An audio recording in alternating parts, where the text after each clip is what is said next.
पर दबाना बस। नमस्कार, आप देख रहे हैं FCN 24 न्यूज़ में आपके साथ हरकुलिस पांडे और आज पहुंचे हुए हैं बल्लभगढ़ सेक्टर 3 में। लगातार कहीं ना कहीं लोग परेशान हैं, रिश्तों में खटास देखने को मिलता है। वहीं प्रशासन, पुलिस प्रशासन पर भी गंभीर आरोप लगते हैं। ऐसे ही मामले को लेकर आज पहुंचा हूं सेक्टर 3 में और यहां पे तमाम लोग, पीड़ित परिवार है जो न्याय की गुहार कर रहा है। मामला है मिर्जापुर से जुड़ा हुआ, एक महिला को उसके पति ने जहर देकर मारा है, उसकी मौत को घाट उतारा है। तमाम ऐसे आरोप लग रहे हैं परिजनों द्वारा। वहीं पुलिस प्रशासन पर कहीं ना कहीं आरोप लग रहा है कि कार्रवाई नहीं की जा रही है और जो इस पे कार्रवाई की बात करता है उस पर कहीं ना कहीं जो परिवार है उसको कहीं ना कहीं धमकाया जा रहा है। तो जानने की कोशिश करेंगे, तमाम लोग हैं। सर नमस्कार। मौसी को जहर दे दिया था जिसका हमने फिर हॉस्पिटल में इलाज कराया और इलाज के दौरान 1 तारीख को मौसी को मौत हो गई है। हमने उसकी कंप्लेंट IMT चौकी में दी थी और IMT चौकी में सुंदर सिंह ASI था, उसने कंप्लेंट ली और कहा कि कोई बात नहीं जी, आप पोस्टमार्टम करा लो और उसकी हम कार्रवाई कर देंगे, कोई बात नहीं। हमने भाईचारे में पंचायत तौर पे वो उनको मान के मतलब कर ले। रिपोर्ट में क्या आया था? पोस्टमार्टम में वही आया, जहर दिया हुआ आया। और हम 28 तारीख पिछली 1 तारीख से भटक रहे हैं, जिसमें उसकी मेरी मौसी की बेटी भी है, वो उसने भी बयान कर दिए, ACP के वहाँ भी कर दिए, DCP को वहाँ कर दिए, चौकी में भी कर दिए हैं। IMT पुलिस चौकी पड़ती है सदर थाना। हाँ, लेकिन हमारी कोई भी FIR अभी दर्ज नहीं हुई है। हम चक्कर काट के कभी ACP, कभी थाने, कभी वहाँ करके वो लोग हमें गुमराह कर रहे हैं। कहते हैं पुलिस वाले कह रहे हैं हाँ जी कर रहे हैं करेंगे, जांच चल रही है, इस तरह से हमें वो बहकाते रहते हैं। मौसा जी क्या काम करते हैं? मेरे मौसा जी किसी कंपनी में नौकरी करते हैं और हालांकि वो शराब के आदी हैं, आधी टाइम तो ड्यूटी करते ही नहीं है। मारपीट करते थे, पिछले 28 सालों से हम झेले थे उनको इस तरह से। क्या ना, जहर कब दिया उसको? जहर 28 अगस्त को दिया। 28 अगस्त को दिया। हाँ, लेकिन आप कैसे कर सकते हैं जहर दिया है? आप आरोप कैसे लगा सकते हैं? मैं आरोप इसलिए लगा रहा हूँ, मेरी मौसी की लड़की प्रत्यक्ष है, जो मरने वाली है उसकी सगी बेटी है, 20 साल की उम्र है, बालिग है। आप उसके बयान भी दर्ज कर सकते हो, उससे पूछ सकते हो। उसके अलावा मेरे मामा का लड़का ये अनिल, ये भी पिछले 4 महीने से उनके साथ ही मेरे मौसा मौसी के घर पे ही रहता था और यही BPTP में नौकरी करता है। इसने भी मतलब उनको रोका लेकिन वो माने नहीं। मामला एक सामने आ रहा था कि आपके भी आपसे मारपीट की गई। मैं उस केस में था। मैं एक सामाजिक कार्यकर्ता भी हूँ और अम्बेडकर सोसाइटी का पूर्व प्रधान भी हूँ और आम आदमी पार्टी का जिला का मैं उपाध्यक्ष भी हूँ और इसलिए मैं लोगों की आवाज़ उठाता रहता हूँ। ये तो मेरे अपने थे, मैंने इसकी आवाज़ उठाई, हर उसमें मैं रहा सामने। तो जो ये मेहरचंद है और इसके भाइयों ने मुझे भी जान से मारने की धमकी दी, फ़ोन के माध्यम से भी दी। कई बार 3 दिन पहले वो मेरे सेक्टर 3 निवास है 1654, वहाँ पर वो हथियार लेके, कट्टा लेके वो मुझे मारने के लिए आ गया। मेरे पिताजी और मेरी मम्मी थे, वो सीनियर सिटीजन है, बुजुर्ग थे, वो तो बेचारे, मैं वहाँ पे नहीं था, हो सकता था नहीं बहुत बड़ी वारदात हो जाती। इसलिए मैंने उसकी पुलिस चौकी में परसों कंप्लेंट दी थी, जिसका मुकदमा मेहरचंद के खिलाफ हो चुका है 506 और 453। आपकी पार्टी का नाम मेहरचंद है? मेहरचंद। आप पुलिस पे आरोप भी लगा रहे हैं कि पुलिस ने पैसा लिया है, खाया है, क्या कुछ? मैं नहीं लगा रहा, मेरे पास रिकॉर्डिंग है। जो मेहरचंद खुद मेरे मामा के लड़का को कह रहा कि मैंने पुलिस को 3 लाख रुपए दे दिए हैं, उसकी ऑडियो मेरे पास है। खुद कबूल कर रहा है कि तुम कितनी ताकत लगा लो, यहाँ मेरे 10 लाख रुपए और खर्च हो जाए, मैं ये मुकदमा दर्ज नहीं होने दूंगा। हालांकि उसमें ये भी कह रहा है कि मेरे भाई हैं 2, उनको तो हमने निकलवा दिया मुकदमे से। मैं और मेरे मम्मी पापा हैं, हमारी 15 दिन या मैक्सिमम 45 दिन में जमानत हो जाएगी और जिस दिन मेरी जमानत हो जाएगी मैं गजेंद्र और मेरे पिताजी धर्मवीर को जान से मार दूंगा। इस तरह की धमकी भी उसने दी है, जो कि मेरे पास ऑडियो है। पुलिस की क्या भूमिका है अभी तक? पुलिस ने क्या पुलिस ने, आप देख लो पुलिस प्रशासन क्या कर रहा है। एक महिला की हत्या हो जाती है जहर दे के और उसके परिवार वाले और हम 1 महीने से न्याय की मांग कर रहे हैं, लेकिन ये पुलिस प्रशासन जिसमें सुंदर है और आपको मीडिया के माध्यम से पता भी होगा, वो इतना रिश्वतखोर है। पिछले 10 दिन पहले वो सुंदर रिश्वत वाले मामले में फंस भी चुका, रेड हैंड हो चुका है। क्या नाम दोस्तों हमारे साथ? चलिए और भी परिवार जो जानने की कोशिश करेंगे। क्या नमस्ते, क्या नाम है आपका? नेहा। अच्छा, 26 तारीख को मेरे पापा ने फोन किया था। फोन करने के बावजूद हमारी पूरी फैमिली आ चुकी थी घर पे। मेरी मम्मी के साथ मारपीट की है उनके साथ में और उनको गाली गलौज दिया, धक्का मार के घर से बाहर निकाल दिया, हाथ पकड़ के उनको बाहर बीच रोड पे उनकी बेइज्जती की है। बहुत बुरी तरीके से। और फिर उनके बाद में 27 तारीख को वो ड्यूटी भी नहीं गई है, नहीं उन्होंने खाया पिया है, वो घर में ही रही हैं। 28 तारीख को फिर वो ड्यूटी गई हैं, फिर शाम को घर आई हैं वापस। घर आने के बाद में फिर वो लोग उन्हें घर ही मिले हैं। मेरे पापा ने फोन कर दिया था, फिर उनको मार पीट किया उनके साथ में। फिर उन सब ने पकड़ा और मेरे पापा ने मेरी मम्मी को जहर पिला दिया। अच्छा, आपने देखा? आप कैसे? हाँ, मैं वहीं मौजूद थी, वहीं पे थी मैं। हाँ, मैंने देखा था, मैंने रोकने की कोशिश भी की, उन्होंने मेरे साथ भी मारपीट किया। अच्छा, आपके सामने जहर दिया गया? हाँ, मेरे सामने जहर दिया गया था। अब आप क्या मामला लाली? ये 28 अगस्त का मामला है और 1 तारीख को फिर मेरी मम्मी की डेथ हो गई थी। 3 दिन तक कोई भी नहीं गया था। पहले गवर्नमेंट हॉस्पिटल में लेके गए थे, फिर उसके बाद में मानवता में भर्ती किए हैं उसी रात को। फिर सनसाइन में किए और दिल्ली भी लेके गए हैं। उसके बाद में फिर दोबारा सनसाइन में रेफर कर दिया क्योंकि वहाँ पे कोई बेड खाली नहीं मिला है। तो पुलिस ने कोई कार्रवाई की है? पुलिस ने कोई कार्रवाई नहीं की अब तक। पुलिस कोई भी कार्रवाई नहीं की अभी तक। कई बार मेरे बयान हो गए, IMT चौकी में भी हुए हैं, DC ऑफिस में भी हुए हैं, ACP के भी आगे हुए हैं, फिर भी कोई कार्रवाई नहीं की। क्या कहते हैं पुलिस वाले? क्या कुछ भी नहीं कहते, उन्होंने पैसा भर रखा है। आपके ऊपर कोई दबाव तो नहीं बनाया किसी ने? धमकी मिल रही है, इन सबको धमकी मिल रही है। नहीं एक रोज बात सुनने के लिए मिलती है, कुछ ना कुछ, कोई कुछ धमकी दे रहा है, कोई कुछ धमकी दे रहा है, कोई कुछ कह रहा है।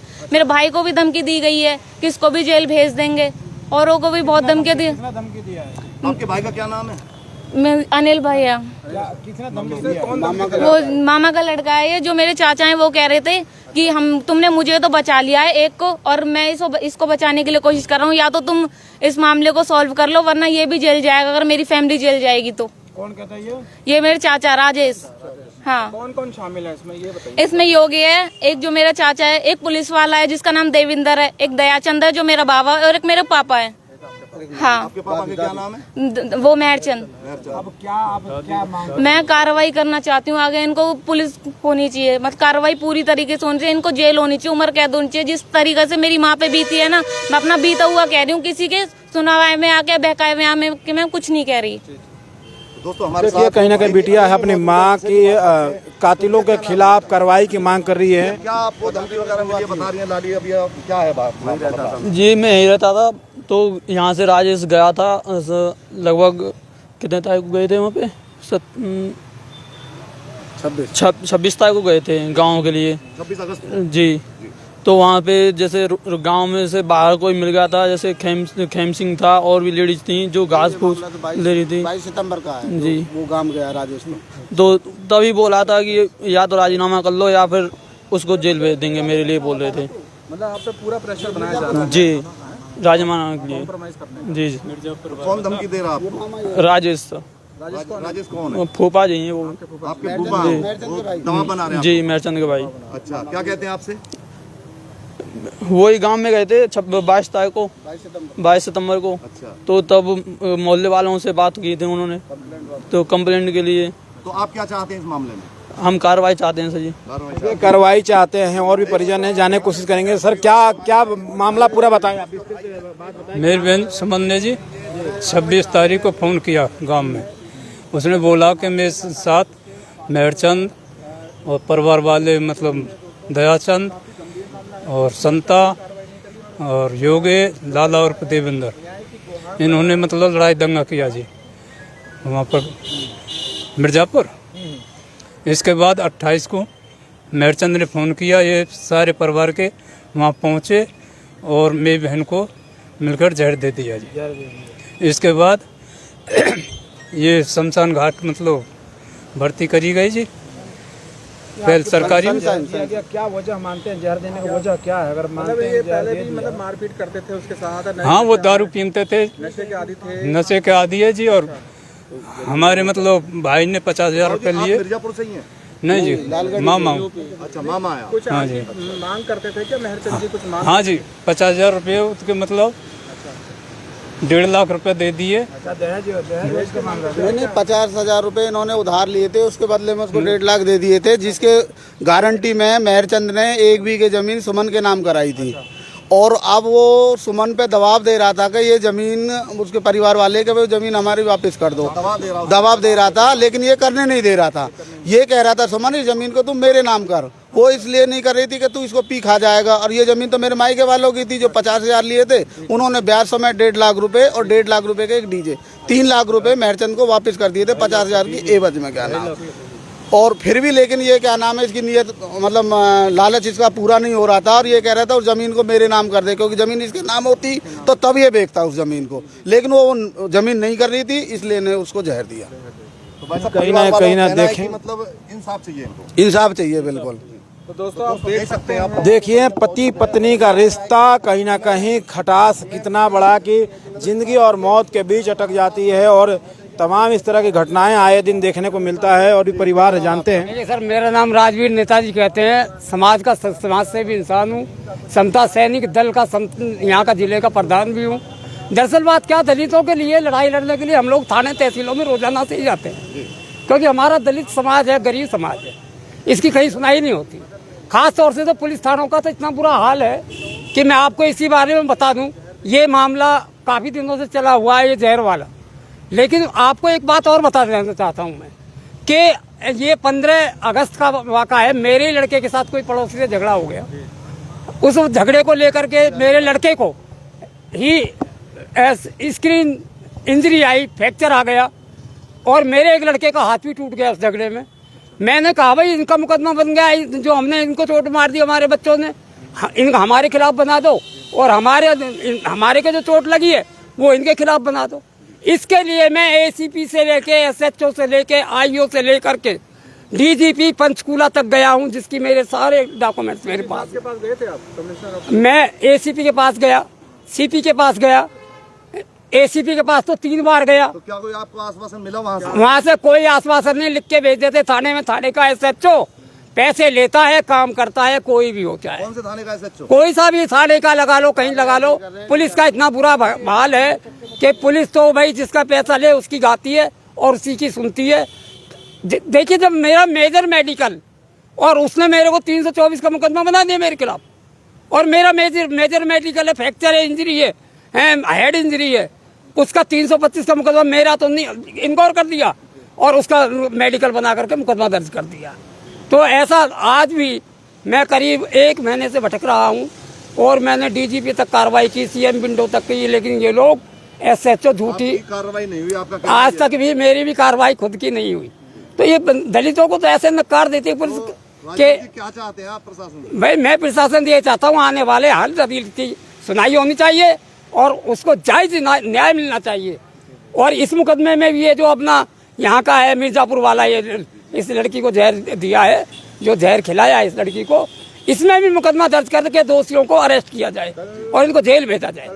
देखिए न्याय की बात की जाती है और न्याय के लिए कहीं ना कहीं पुलिस प्रशासन, न्याय व्यवस्था पे कहीं कहीं सवाल उठना बहुत बड़ा लाजमी है, क्योंकि लगातार लोग कहीं ना कहीं पुलिस पर आरोप लगा देते हैं, लेकिन सच्चाई कितनी है तो जांच का विषय है और जांच होने के बाद ही वो पता चल पाएगा कि आखिर सच्चाई क्या है। क्योंकि परिवार आरोप लगा रहा है कि पत्नी को पति ने जहर देकर मार दिया। उसके बाद पुलिस प्रशासन पे आरोप ये लग रहा है कि पुलिस प्रशासन पूरे घटनाक्रम में कहीं ना कहीं लापरवाही बरत रही है और लापरवाही ये कि अभी तक किसी तरह के कोई मुकदमा दर्ज नहीं हुआ, ना ही कोई कार्रवाई हुई है, लगातार आरोप लगते रहे। देखिए क्या कुछ कह रहे हैं। मुकदमा दर्ज नहीं किया पुलिस प्रशासन ने।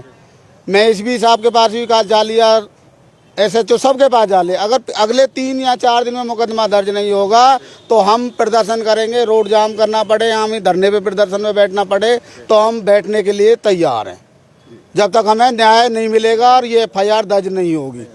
देखिए अगर न्याय के लिए अगर न्याय नहीं मिलता है तो कहीं ना कहीं कार्रवाई होनी चाहिए। कार्रवाई नहीं होती है तो रोड जाम करेंगे, जिस तरह से होगा न्याय लेने के लिए प्रशासन पर दबाव बनाने की बात कही जा रही है। और प्रशासन को सोचना चाहिए कि ऐसे मामले में कहीं ना कहीं त्वरित कार्रवाई होनी चाहिए, जांच होनी चाहिए और इंसाफ मिलना चाहिए। जो लोग इंसाफ के लिए भटक रहे हैं उनको इंसाफ मिले। लगातार ऐसे मामला, जो ये मामला आपको बता रहे हैं, ये मिर्जापुर से जुड़ा हुआ है और IMT जो चौकी है वहाँ के पुलिस पे आरोप लग रहे हैं कि अभी तक कार्रवाई नहीं हुआ। वहीं जो महिला सुमन, जिसका पति पे आरोप है कि जहर देकर मौत के घाट उतारा है, मौत कहीं ना कहीं हुई है, जहर दिया, क्योंकि जो साक्ष्य जो लड़की है, बिटिया है, वो साफ कह रही कि हमारे सामने ही हमारे पिता ने जहर देकर हमारी मम्मी को मार दिया। लेकिन पुलिस ने अभी तक कोई कार्रवाई नहीं की है। उल्टा जो लोग उसमें बीच में आते हैं, उनके भाई और जो भी रिश्तेदार उनको कहीं ना कहीं धमकाया जाता है, उन्हें भी जान से मारने की धमकी दी जा रही है। लगातार पीड़ित परिवार की तरफ से गुहार है और मुकदमा दर्ज हो गया है उनके ऊपर, लेकिन अभी तक कार्रवाई के नाम पे कुछ भी नहीं है, सिर्फ कागजों में ही जो है वो है, अभी तक कुछ कोई कार्रवाई नहीं हुई है। लगातार ऐसी खबरों के लिए आप जुड़े रहिए, आपको बने रहिए, आपको दिखाएंगे FC24 न्यूज़ पर लाइव ऐसे रिपोर्टिंग।